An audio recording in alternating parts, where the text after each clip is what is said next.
Hello, welcome, नमस्कार, आदाब, सत श्री अकाल. कशा आहात तुम्ही? मजेत ना?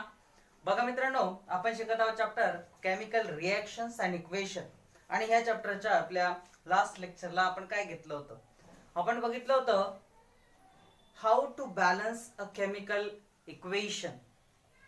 Balanced chemical equation is the equation in which the number of elements are on the reactant, that is on the left hand side, are equal to the number of elements on the right hand side, that is in the product.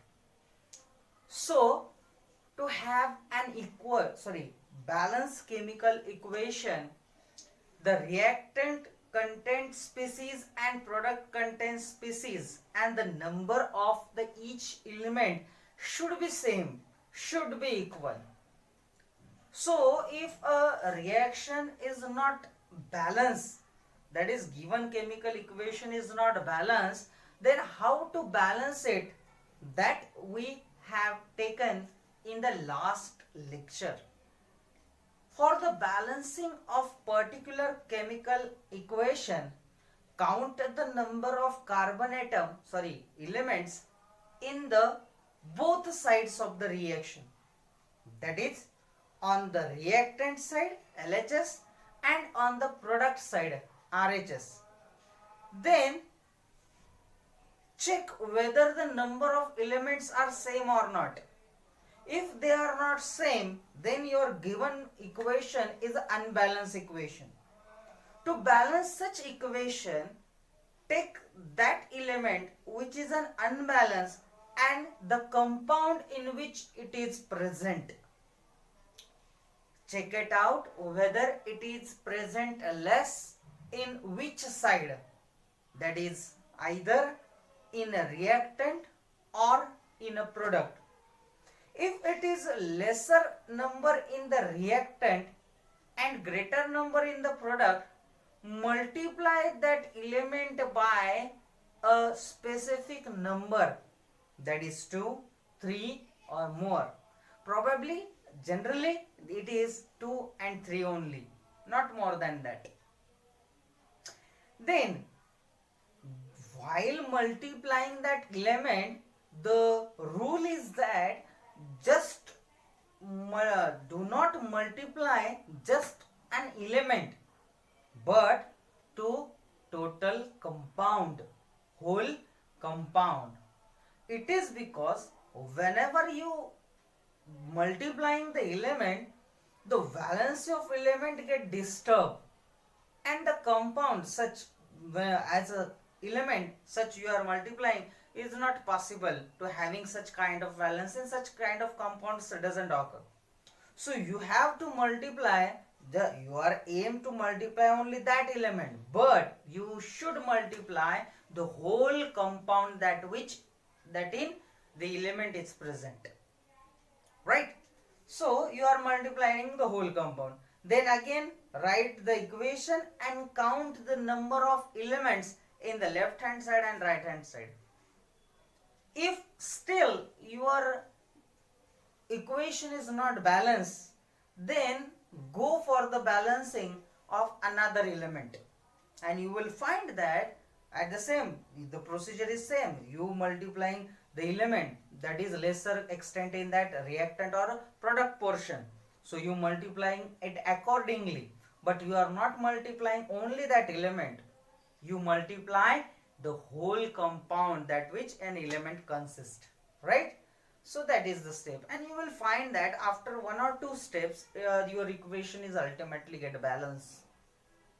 And for that आपण ते उदाहरणं घेतली होती कालच्या लेक्चरला आणि आपण ते equation काय केले होते, बॅलन्स करून दाखवले होते. मग आजच्या लेक्चरला आपण काय करणार आहोत, तर आजच्या लेक्चरला आपण याचा पुढचा भाग बघणार आहोत. काही इक्वेशन जे बॅलन्स आहेत ते कसे आहेत ते बघणार आहोत आणि मग टाइप्स ऑफ केमिकल रिएक्शन हा भाग आपण आजच्या लेक्चरला शिकणार आहोत. सर बघा, कालच्या लेक्चरला शेवटी जो भाग आपण फास्ट मध्ये घेतला होता, थोडासा बाकी होता, तोच भाग आज आपण शांततेने रिवाइज करणार आहोत, बघणार आहोत. Please see on your screen. Use your brain power. Identify the reactant and product in the equation write down the steps in balancing of the equation. Reaction गेलेली बघा, N2 plus H2 it gives NH3. He reaction आहे, हिला तुम्हाला काय करायचं आहे, balance करून दाखवायचं आहे. तर हे तुमच्यासाठी होमवर्क असणार आहे, याला तुम्हाला बॅलन्स करून दाखवायचं आहे. Then second, write down the balanced chemical equation for the following reaction. Calcium chloride, sulfuric acid, it gives calcium sulfate plus hydrogen chloride. असं ते तुम्हाला देण्यात आलेलं आहे. बघा, कॅल्शियम क्लोराइडचा जो फॉर्म्युला आहे तो आहे CaCl2 आणि H2SO4 चा सल्फ्युरिक ऍसिडचा फॉर्म्युला आहे H2SO4. दोघांची रिएक्शन झाली आणि तुम्हाला प्रोडक्ट मिळाला कॅल्शियम सल्फेट CaSO4 आणि ट्वाइस ऑफ HCl. हा तुमचा प्रोडक्ट आहे. तर याच्यासाठी तुम्हाला बॅलन्स केमिकल इक्वेशन लिहायचं आहे. त्यानंतर write down the physical state of the reactant and product in the following reaction. SO2 हा गॅस आहे, त्याच्यामुळे त्याच्या बाजूला तुम्ही G लिहिणार आहे. बघा, SO2 हा गॅस आहे प्लस ट्वाइस ऑफ H2S हा सुद्धा गॅस आहे. त्याच्यानंतर थ्राइस ऑफ S हा सॉलिड आहे आणि 2H2O म्हणजेच हे काय आहे तर लिक्विड आहे. त्याच्यानंतर दुसरी जी रिएक्शन आहे ती आहे ट्वाइस ऑफ Ag. सिल्वर हा सॉलिड सबस्टन्स आहे.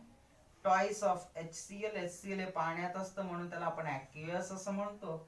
आणि त्याच्यानंतर twice of AgCl he solid PPT तयार होते रिएक्शन मध्ये आणि H2 हा गॅस आहे. मग आपण काय करणार, गॅस हा जर प्रोडक्ट मध्ये असेल तर त्याला अप एरोने आपण काय करतो, शो करतो. बरोबर आहे का?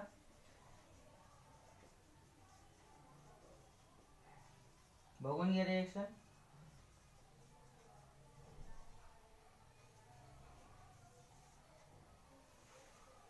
Please see. We saw that in a chemical reaction, reactant get converted into the new substances called product. During this, some chemical bonds in the reactants break and some new chemical bonds are formed so as to transform the reactant into the product. In this chapter, we will be studying the types of the reactions in detail.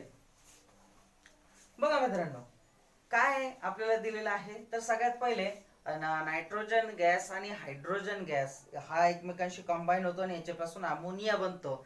तर हे तुम्हाला equation balance करायला सांगितलेलं आहे.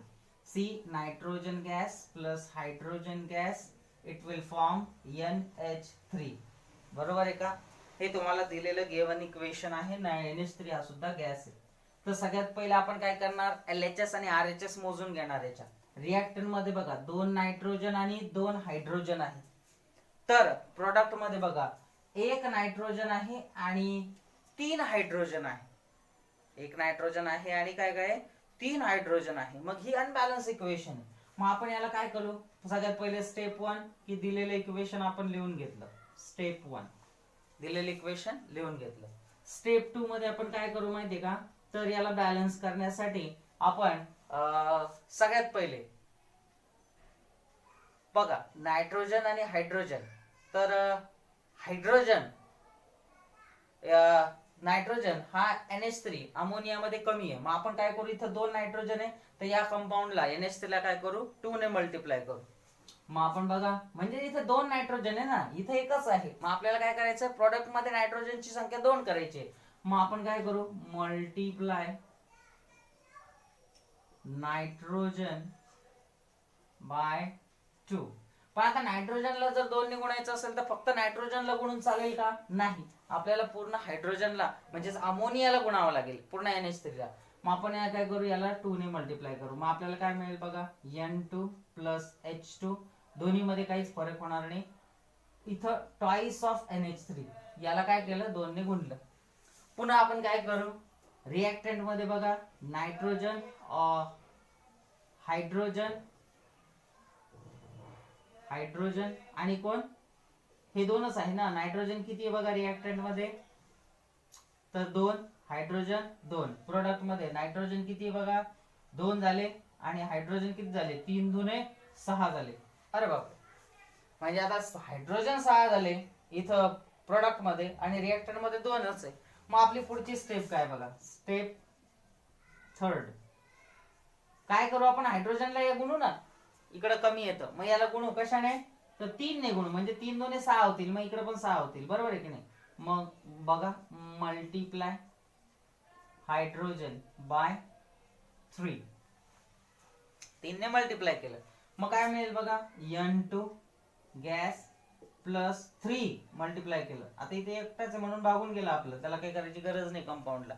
मग N2 multiply by 3H2 gas आहे twice of NH3. आता जरा LHS आणि RHS बघून घ्या.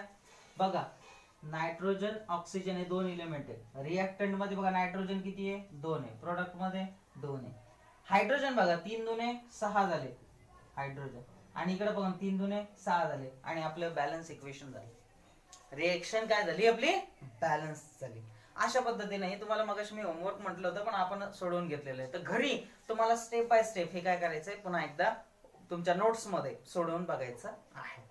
त्यानंतर आपण काही अजून इक्वेशन बघितले, जसं की कॅल्शियम क्लोराईड आणि सल्फ्युरिक ऍसिड यांच्यापासून आपल्याला कॅल्शियम सल्फेट आणि हायड्रोजन क्लोराईड मिळाला. तर इकडे बघा जरासं रिएक्शन कशी आहे, calcium chloride CaCl2 plus sulphuric acid H2SO4, it gives calcium sulphate CaSO4 plus twice of HCl, that is hydrochloric acid. दिलेलं इक्वेशन बॅलन्स आहे का, हे मी लिहिलेलं आहे ते बघून घ्या एकदा. कॅल्शियम एक आहे, कॅल्शियम एक आहे, बॅलन्स आहे कॅल्शियम. क्लोरीन इथं 2 आहेत, इथं पण बघा क्लोरीन पण किती टाइम्स 2 टाइम्स, म्हणून क्लोरीन पण बॅलन्स आहे. त्याच्यानंतर हायड्रोजन 2 टाइम्स, इथं बघा 2 हायड्रोजन 2 टाइम्स आला, आणि SO4 हा SO4, म्हणजेच काय सल्फर 1 टाइम आणि oxygen 4 time. So this is a balance chemical equation for the reaction. त्यानंतर 2 रिएक्शन होत्या, त्याचं आपल्याला काय लिहायला लावलं होतं त्यांनी, फिजिकल स्टेट लिहायला लावल्या होत्या, बरोबर आहे. मग काय फिजिकल स्टेट, पहिली रिएक्शन होती बघा SO2 plus H2S gives thrice of S plus H2O. आता SO2 हा गॅस आहे म्हणून आपण याच्या खाली काय लिहिलं बघा, स्टेट G है ना, काय लिहिली G. त्याच्यानंतर ट्वाइस ऑफ H2S, H2S हा सुद्धा गॅस आहे है ना, हायड्रोजन सल्फाइड, म्हणून याच्या सुद्धा बॉटमला आपण काय लिहिलं G लिहिलं. त्यानंतर it gives thrice of S, sulphur solid आहे, नॉन मेटल आहे, सॉलिड आहे म्हणून सॉलिड लिहिलं, आणि H2O अर्थात लिक्विड आहे पाणी. त्यानंतर दुसरी रिएक्शन होती twice of Ag plus twice of HCl, it gives AgCl plus H2. तर बघा Ag सिल्वर हा काय आहे, तर हा सॉलिड इलेमेंट आहे. त्यानंतर HCl हे ऍक्वियस आहे, कारण पाण्यामध्ये आपण हे सोल्युशन बनवतो. HCl हा गॅस आहे पण त्याला पाण्यामध्ये डिझॉल्व्ह केलं जातं आणि याच्यापासून लिक्विड HCl बनतं. पाण्यात डिझॉल्व्ह आहे म्हणून आपण यासाठी शब्द वापरला ऍक्वियस स्टेट, फिजिकल स्टेट. मग twice of Ag plus twice of HCl, it gives twice of AgCl. AgCl he solid PPT बनते, काय बनते सॉलिड PPT, आणि H2 गॅस जिथून काय होतो बाहेर पडतो, गॅस आहे म्हणून आपण याला कशाने दाखवलं, अप एरोने दाखवलं. सो अल्टिमेटली आपण बघितलं की कोणतीही रासायनिक अभिक्रिया घडून येत असताना काय होतं, तर रिएक्टंट एकमेकांसोबत रिएक्ट होतात आणि यांच्यापासून नवीन कंपाऊंड तयार होतात, त्यांना आपण प्रोडक्ट असे म्हणतो. काय म्हणतो त्यांना, प्रोडक्ट असं म्हणतो. मग रिएक्टंट मधले जुने जे बॉन्ड आहेत, म्हणजे रिएक्टंटचे जे बॉन्ड आहेत ते ब्रेक होतात. रिएक्टंटचे काय बॉन्ड होतात, ब्रेक होतात, तर प्रोडक्ट मध्ये नवीन बॉन्ड फॉर्म होतात, नवीन बॉन्ड फॉर्म होतात. थोडक्यात काय, the bond breaking take place in the reactant and new bond formation is occur in the product. So reactant are converted into the product, है ना. म्हणजेच काय, रिएक्टंट मधले जे काही मॉलिक्युल्स आहेत त्यांच्यामधले आपसातले बॉन्ड तुटतात, ब्रेक होतात आणि प्रोडक्ट मध्ये नवीन बॉन्ड तयार होतात आणि याच्याने प्रोडक्ट तयार होतो. मग ही आहे केमिकल रिएक्शन, रासायनिक अभिक्रिया. आता ह्या लेक्चरला आपण स्टार्ट करणार आहे टाइप्स ऑफ केमिकल रिएक्शन. किती प्रकारच्या केमिकल रिएक्शन्स असतात बघा. तर chemical reactions are classified into 4 main categories. 4 मुख्य प्रकारांमध्ये रासायनिक अभिक्रिया ही काय केली जाते, विभागली जाते. जसं की त्यांच्या नेचरवरून रिॲक्टंटच्या आणि त्यांच्या नंबरवरून, है ना, एक तर नेचर ऑफ रिॲक्टंट आणि नंबर ऑफ रिॲक्टंट याच्यावरून 4 प्रकारच्या अभिक्रिया पडतात। या 4 प्रकारच्या अभिक्रिया कोणकोणत्या हे सगळं आपल्याला शिकायचं आहे, पण कधी? पुढच्या लेक्चरला। यातली पहिली आहे सबस्टिट्यूशन रिॲक्शन, म्हणजेच काय, सॉरी सबस्टिट्यूशन नाही, पहिली आपण घेणार आहे कॉम्बिनेशन रिॲक्शन। ठीक आहे, कॉम्बिनेशन रिॲक्शन, संयोग अभिक्रिया। तर ही कॉम्बिनेशन रिॲक्शन काय आहे याबद्दल आपण सविस्तर माहिती घेणार आहोतच, पण कधी? पुढच्या लेक्चरला। ठीक आहे, मग याच्यासाठी आपल्याला एक ऍक्टिव्हिटी सुद्धा करायची आहे आणि त्याच्यातून रिॲक्शन कशी होते, कसं कॉम्बिनेशन घडून येतं याच्याबद्दलची माहिती आपल्याला घ्यायची आहे। ठीक आहे, मग आजच्या लेक्चरला आपण अजून एक उदाहरण बघितलं, रिॲक्शन बॅलन्स कशी केली जाते ते आपण शिकलो, आणि त्यानंतर आपण काही रासायनिक अभिक्रिया लिहिल्या, त्याच्यानंतर फिजिकल स्टेट अनालाइज कशी करायची ते सुद्धा आजच्या लेक्चरला आपण घेतलं। तर ह्या लेक्चरला इथे थांबूयात, भेटूयात पुढच्या लेक्चरला। तोपर्यंत stay in home, stay happy and keep learning. Thank you.